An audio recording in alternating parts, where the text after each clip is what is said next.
Bakit ganito ang buhay? Patong-patong ang suliranin.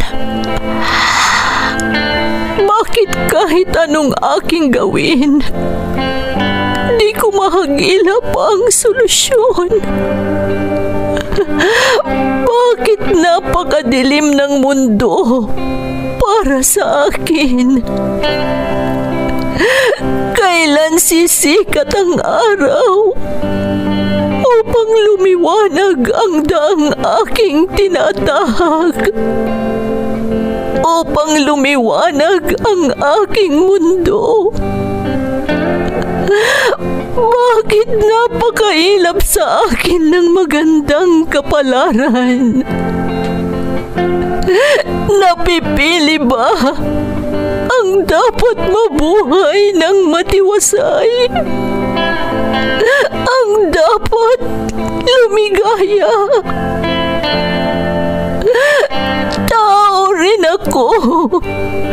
Ngunit bakit ako naisasantabi? Bakit?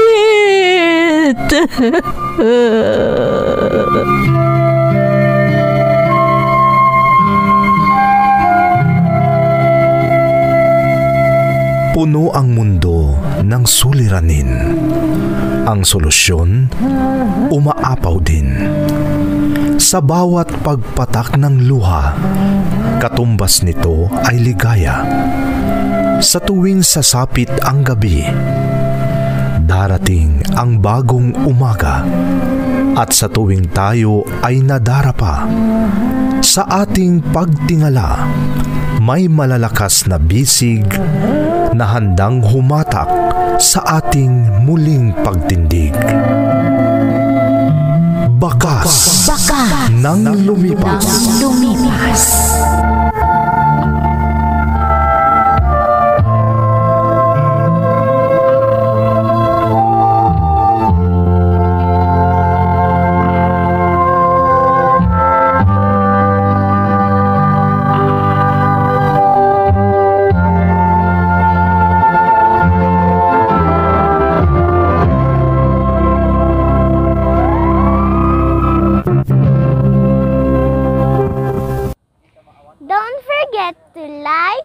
Share and subscribe to this YouTube channel and hit the bell button.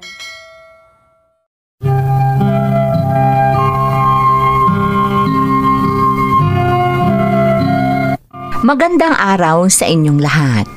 Ang kwentong bibigyan natin ng buhay ngayon ay mula kay Lorica na nasa Riyadh. Ganito ang isinasaad ng kanyang sulat. Dear Ate Emmy, itago niyo na lang ako sa pangalang Lorica. Marami na akong naging kaibigan dito sa Riyadh at sa kanila ko nalaman itong YouTube channel ninyo. Ang pakikinig ng drama ang naging libangan ko dito, Ate Emmy. Lalo pa at hindi kami makauwi dyan sa Pinas gawa nga ng pandemya. Apektado rin ang trabaho ko dito. Ngunit mapalad pa rin ako dahil hindi ako kagaya ng iba na tuluyang nawalan ng trabaho. Nais ko ring ibahagi ang aking karanasan dahil alam ko nakapupulutan ito ng aral ng inyong mga tagapakinig. Balikan natin ang mga panahong nasa Pilipinas pa lang ako.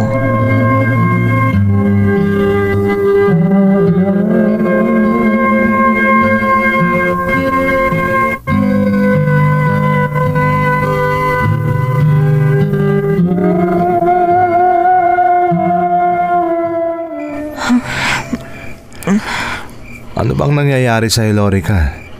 Kanina ka pa hindi mapakali. Bakit ba?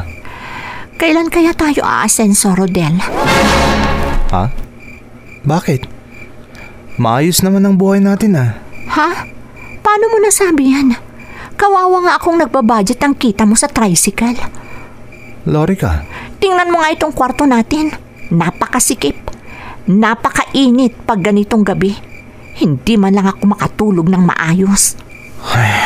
Ayan ka na naman. Lumalabas na naman ang pagkaambisyosa mo. Talaga? Di ba libre naman ang mangarap? Yan na nga lang ang pwede kong gawin. Ipagbabawal mo pa. Lorica, Lumalaki na ang anak natin, Rodel. Kahit nag-iisa siya, siguradong lalaki rin ang gastusin pag nag-high school na siya. Kaya pagsikapan mo namang kumita ng malaki para maibigay mo naman ang pangangailangan ng pamilya mo.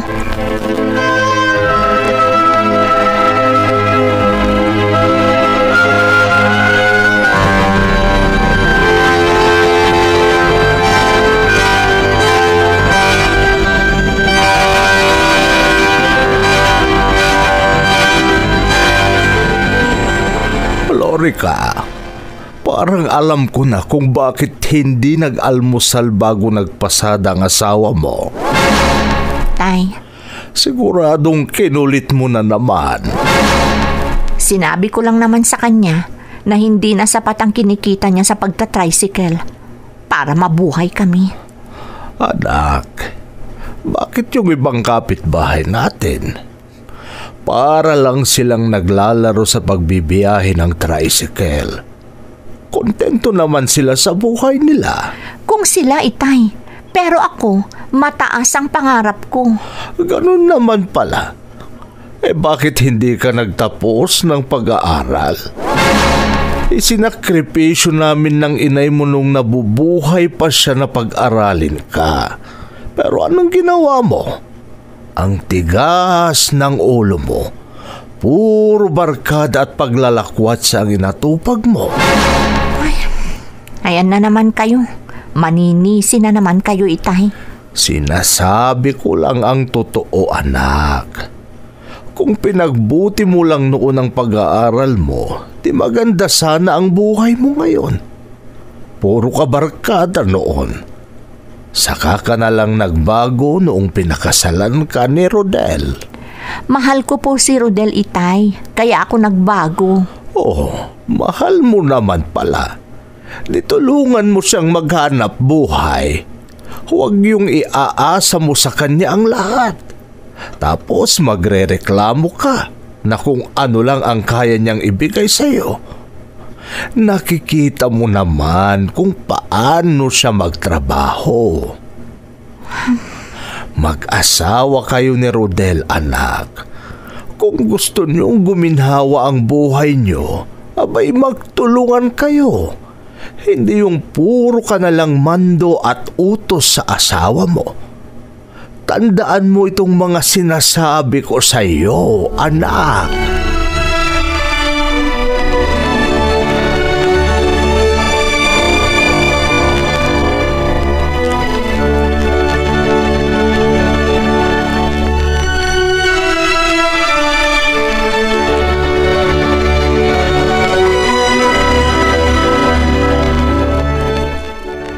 Ay, naku friend. Wala na akong alam na paraan para matulungan ang aking pamilya kung hindi ang pangingibang bansa. Ha? Kaya nga inaayos ko na ang lahat, girl. Para sa ganun, makapangibang bansa na ako at matulungan ko na ang family ko. Parang maganda yan, ha? Talaga? Kaya kung ako ikaw, mangibang bansa ka na rin. Siguradong gaganda ang buhay mo at giginhawa ang pamilya mo kapag nakapagtrabaho ka na sa ibang bansa. Hay naku, Lorica, sinasabi ko sa iyo, giginhawa ang buhay mo kung makakapag-abroad ka. Sure yan, girl!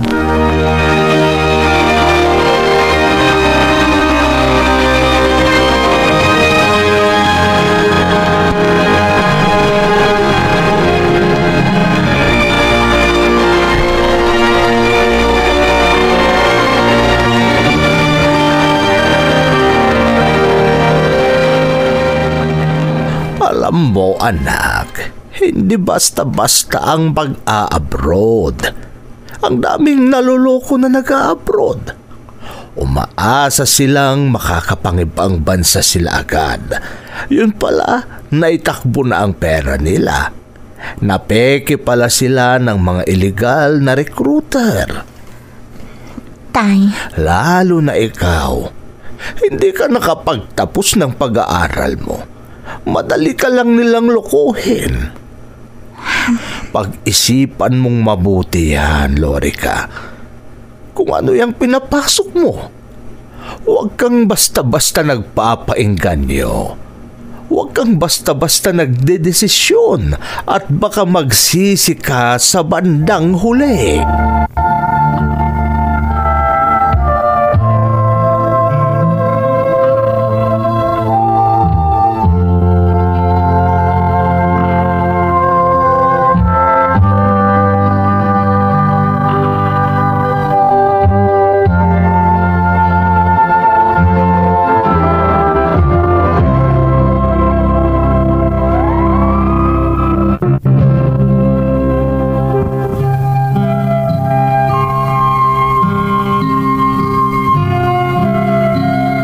Lubos akong nasabik na mangibang bansa noong nabanggit sa akin ng kaibigan ko ang tungkol dito, Ate Emmy. Pero may pangamba ako dahil sa nasabi ng tatay ko. Totoo kasi ang sinabi ni Itay. Maraming nalilinlang noong mga panahong yun dahil naglipa na noon ang mga illegal recruiter. At idagdag pa ang katotohanang hindi ako nakapagtapos ng pag-aaral dahil iba ang inatupag ko noong kabataan ko. At totoong nagbago lang ako nung pinakasalan na ako ni Rodel. Kaya lang ate, talagang hindi ko naalis ang pagiging ambisyosa ko. Pinag-isipan kong mabuti ang nasabi ng aking kaibigan hanggang sa nakapagdesisyon ako.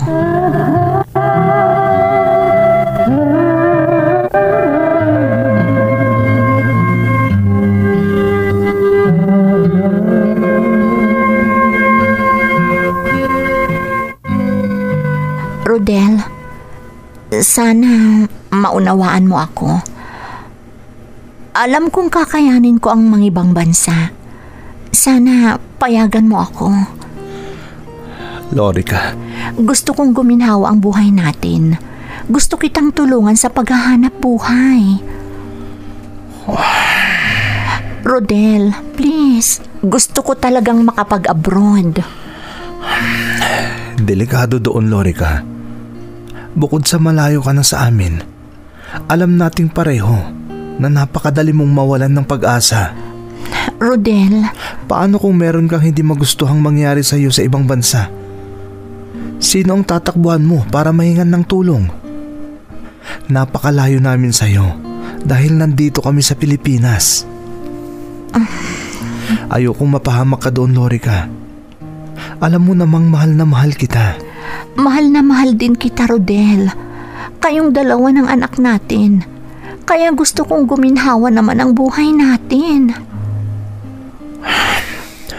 Sige, ganito na lang.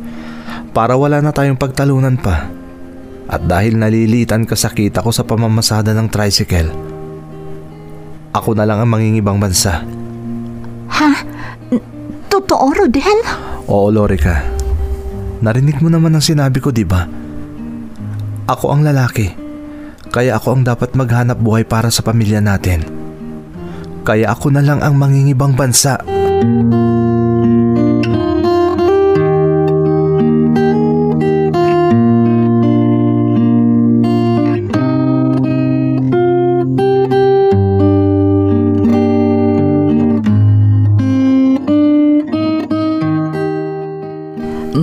Hayad, Lorica. Rodel, kompleto ang ibinayad ko sa tricycle ninyo. Salamat po, Aling Benilda. Aling Benilda? Sige, magpirmahan na tayo para may katibayan na ibinenta nyo sa akin ang tricycle ninyo. Sige po, Aling Benilda. Maraming salamat sa inyo.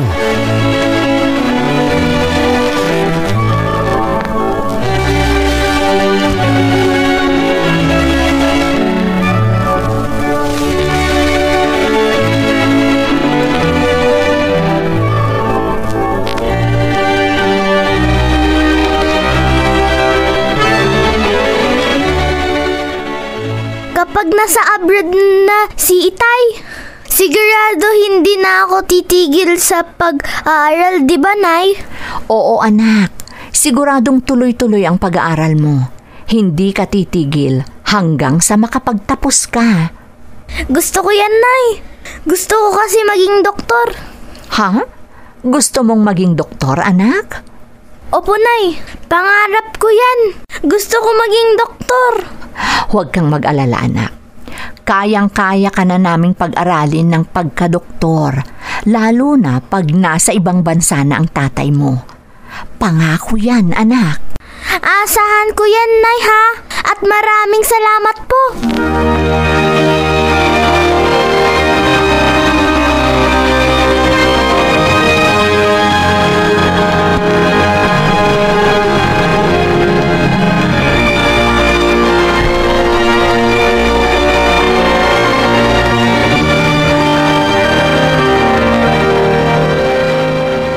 Bukas na ang luwas ko papuntang Maynila. Bukas na ng gabi ang flight ko.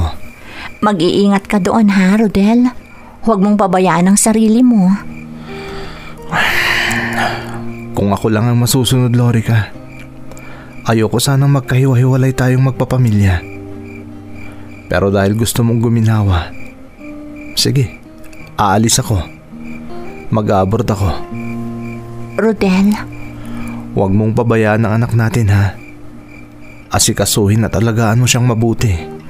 pangako yan, Rodel. Huwag kang mag-alala. Hinding-hindi ko pababayaan si Jingjing. At huwag ka ring mag-alala sa inay mo. Madalas namin siyang dadalawin para balitaan siya tungkol sa'yo. Matanda na ang inay. Ang bunsong kapatid ko na lang ang kasakasama niya sa bahay. Kaya sana maintindihan mo na kailangan ko rin silang padalhan. Hindi magiging problema sa akin yan, Rodel. Naiintindihan ko. Kami pa mismo ni Jingjing ang magdadala ng pera ni inay. Gaya nga ng sinabi ko, wala kang dapat ipag-alala. Ako ang bahala sa lahat.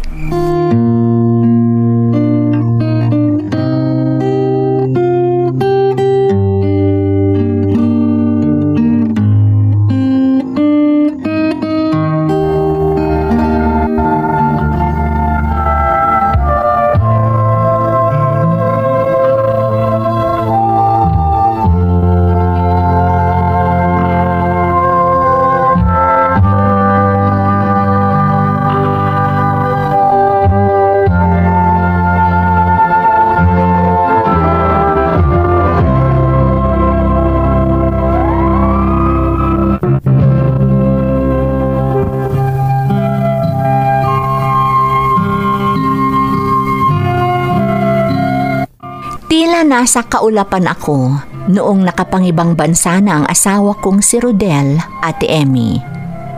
Napakasaya ko at lagi kong iniisip, nagiginhawa na ang buhay namin.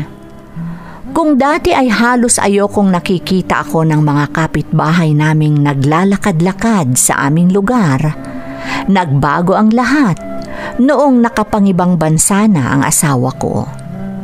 Tuwang-tuwa na ako noon tuwing pinag-uusapan ako at tila ba napakasarap ng pakiramdam ko tuwing naririnig kong sinasabi nila na, "Naku, siguradong bubuti na ang buhay ni Lorica dahil nasa ibang bansa na ang asawa niyang si Rodel."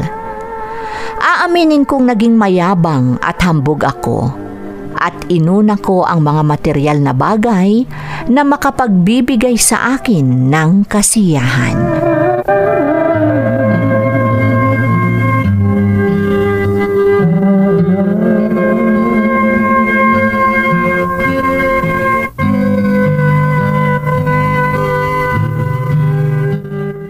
Oh, bago ang mga suot mong alahas, Lorica. Opo, itay. Bumili na rin ako ng mga bagong sapatos at damit ni Jingjing. Kayo din po, tay. Bumili din po ako ng para sa inyo. Lorica, anak, huwag kang masyadong magastos. Ang dapat ay mag-ipon ka dahil hindi biro ang hirap ng asawa mong nagtatrabaho sa abroad. para makapagpadala lang sa inyo dito sa Pinas. Huwag kayong mag-alala, Tay. Makakapag-ipon din po ako. Kailan pa, Lorica? Dapat umpisahan mo na ngayon. Huwag kung ano-ano ang pinagkakagastusan mo. Gusto ko naman po talagang makaipon, Tay. Pero sa ngayon, syempre, enjoyin ko muna ang humawak ng maraming pera. Basta huwag kang maging masyadong magastos, Lorica. Baka may masabi ang mga partido ni Rodel. Nakakahiya, anak. Ayokong may masabi sila. Wala po, Itay. Wala silang masasabi sa akin. Dahil sa tuwing nagpapadala si Rodel ng pera, kami pa mismo ni Jingjing ang naghahatid ng pera ni Inay. Kaya wala silang masasabi sa akin, Itay.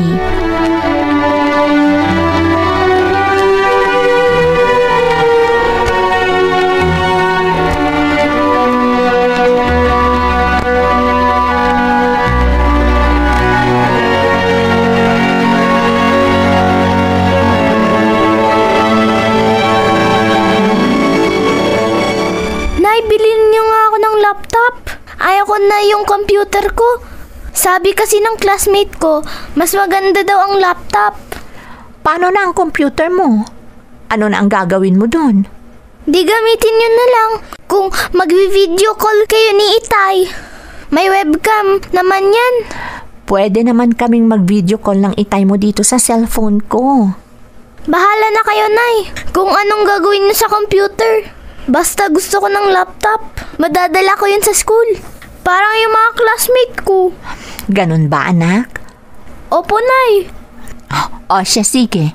Ibibili kita ng laptop, anak.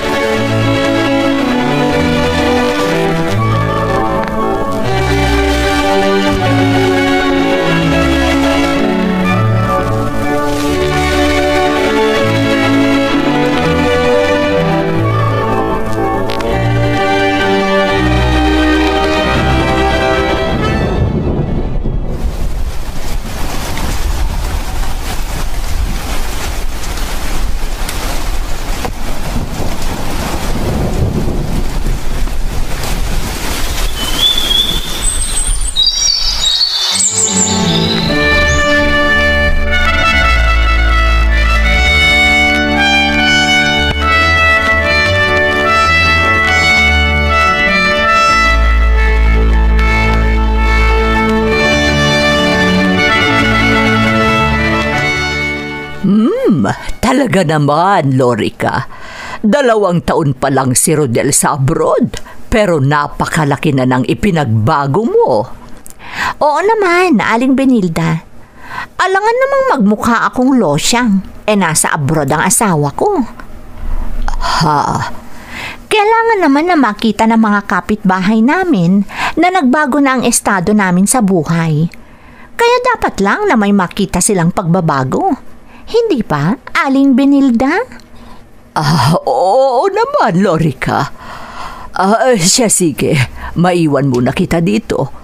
May pupuntahan pa pala ako. Sige lang po, Aling Benilda.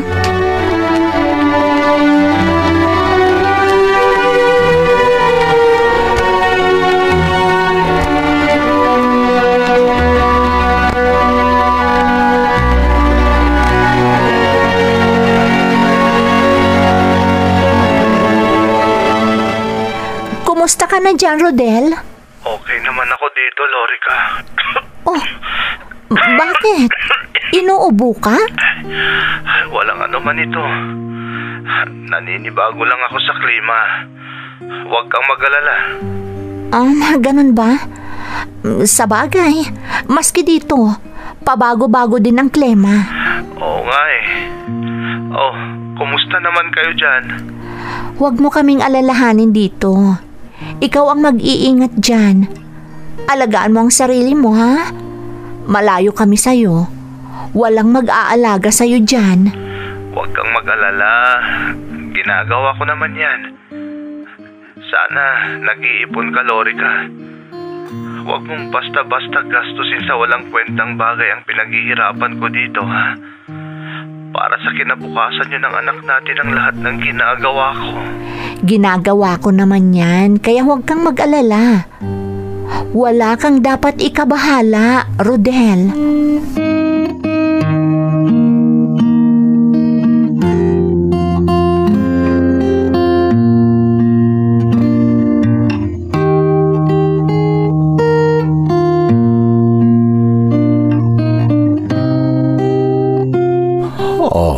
Bakit hawak-hawak mo yung bankbook mo?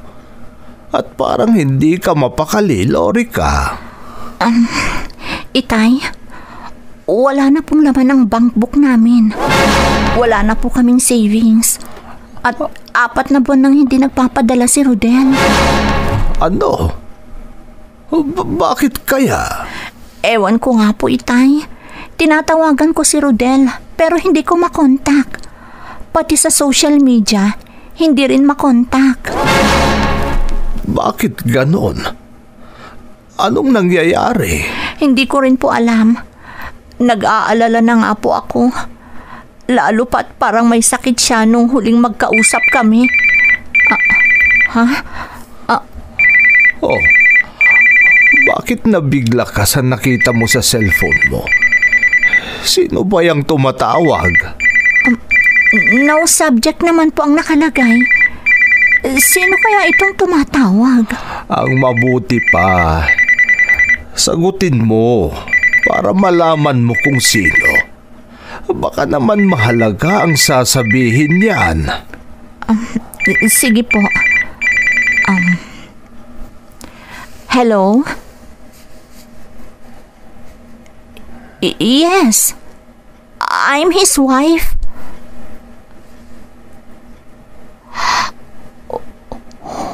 What?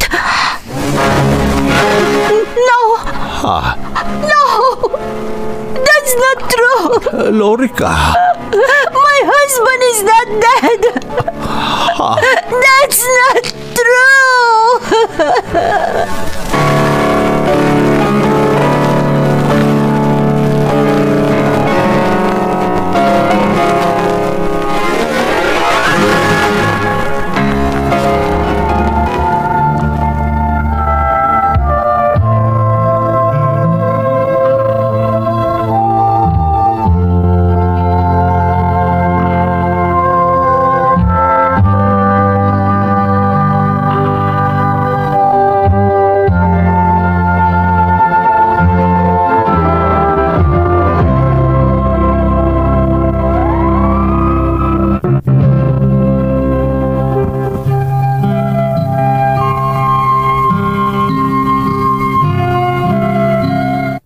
Pakiramdam ko ay bumagsak sa akin ang langit noong mga sandaling yon, Ate Emmy.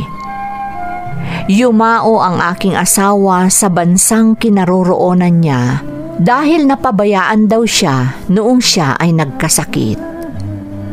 Nakausap ko rin ang Pilipinong kasama niya sa kanyang tinitirhan at nalaman kong hindi raw sinabi sa kanila ni Rodel na may karamdaman siya.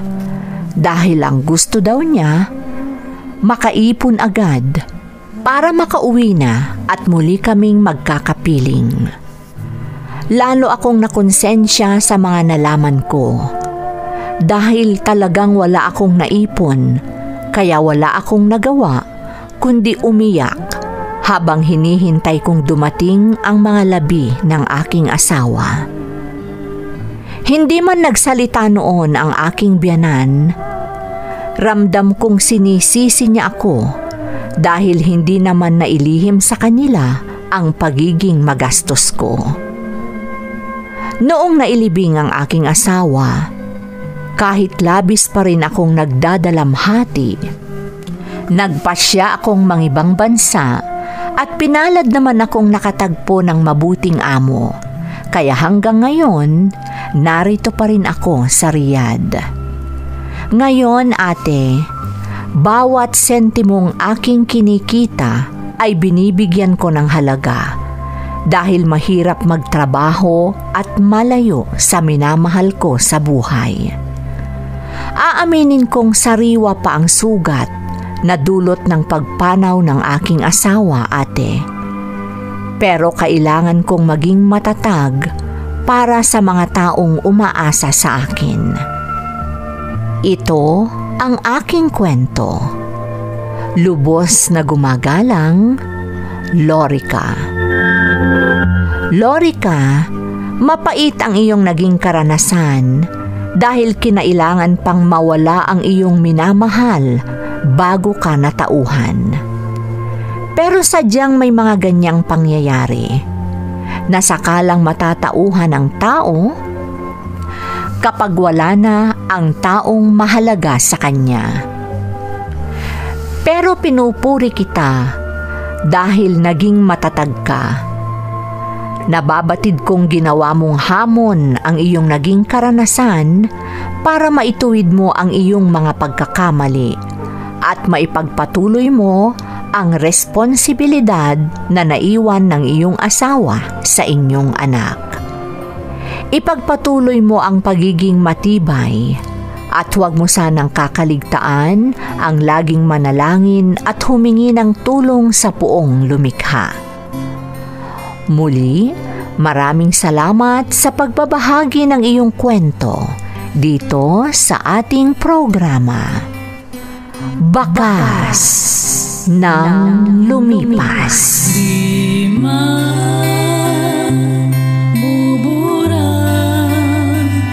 sa isipan ang mga pagsusunod